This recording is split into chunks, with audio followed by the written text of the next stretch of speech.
Tots coneixem el mític gol de Roberto Carlos amb el Brasil, on agafa i xuta la pilota des de gairebé una mica més lluny de la frontal de l'àrea i acaba en un gol espectacular. Com podíem veure, la pilota va sortir bastant lluny i va fer una curva molt pronunciada que va sorprendre el porter. Va ser sort? Vegem-ho.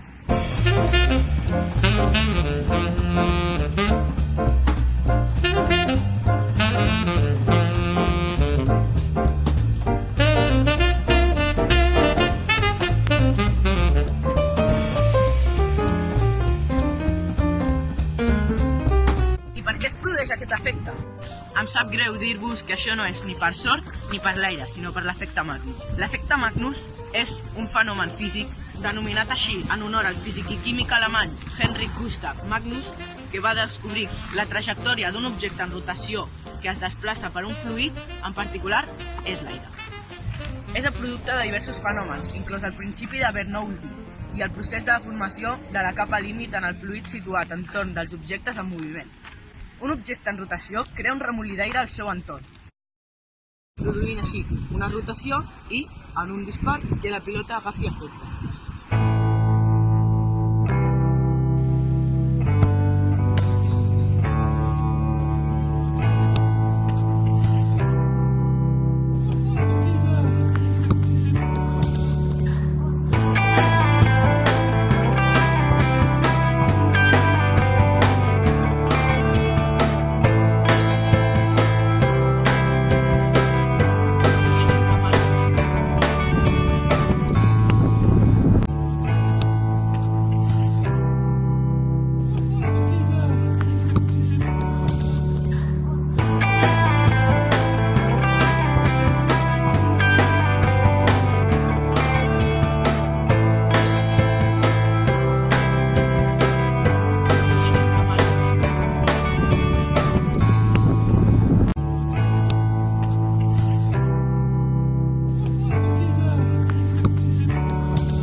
Aquest és el nostre treball sobre l'efecte Magnus, esperem que us hagi agradat.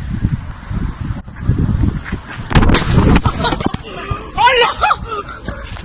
¡Se l'ha cargado!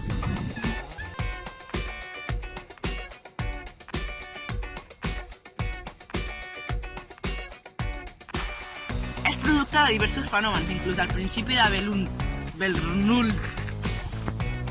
Hermano, el principi ja va...